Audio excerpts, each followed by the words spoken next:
Boss Veko vashayikwa panzvimbo mushure mekunge vaudza amai vavakabira mari kuti vasvike kuma offices vachapiwa refund yavo. Izvi zvakauya mushure mekunge pauya 1,000 of messages from a lot of people vari kuti vakabirwa mari na Boss Veko. Zvakare pakanzi pane 44,000 yakatorwa nemukomana isina chayakaburitsa pazviri. No visa, no kuendeswa kuchando, nothing but empty promises. Welcome back to your channel. Please don't forget to like and subscribe. Nyaya dzacho dzakawanda ka asi nguva ndo inenge iri limited. Tichida kusevera ika data, but anyway, so mai ava vazosvika kuofisi vachiti vari kuzokolekta mari yavo, but Veko ashayikwa zvachose. Sisimele vati ivo Veko wakati mai wawe office, you said kune ma departments vanosvika ku department vosainiswa pasi vopuwa mari yavo. Now she has been there for 2 hours. Vari kuudzwa kunzi Veko haasi kubatika. Zvawa kuita uchazovenga vanhu because zvichabatanidzira vasina mhosva. Ipai mai vari ikoko mari yavo. Vamira vakuti vaudzwa kunzi Veko ndiye anoita ma payments. Imagine kutambiswa nhova nemari yako. Chiregai vachamugadzirira size.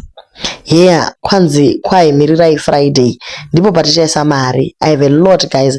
Regai ndimire Friday yacho tione vakapiwa.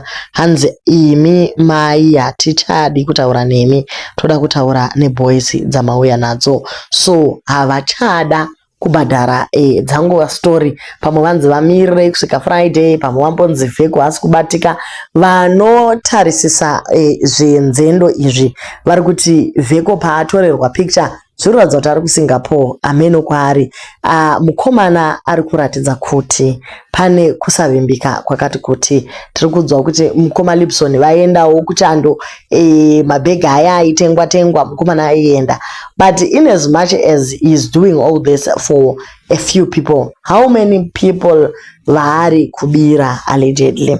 So all these people that are coming up with a lot of stories against Veko vari kuti ivo mukomana haana kuvimbika, ma offices ake ari kuBotswana nekumwe kwakadaro. Aratidza kuti hapana zvinotaurwa zvemachokwadi. Kati kune mavisa ekuAustria hapana zvakabuda. Akati zvakare kune mamwe ekuSaudi Arabia hapana zvakabuda.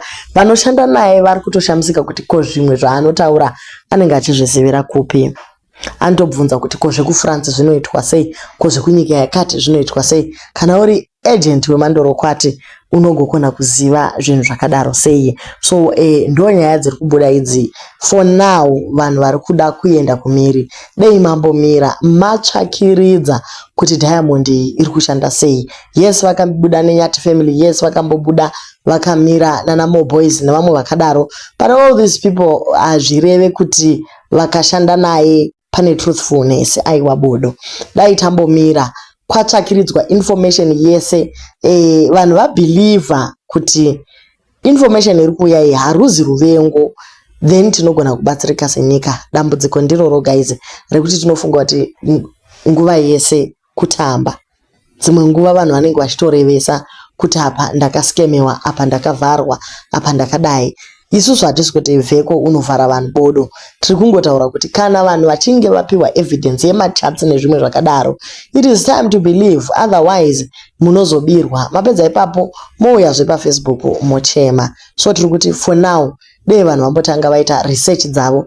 Unoziva kuenda kune dzimwe nyika uku hakutombodi vese vana Diamond migration ava.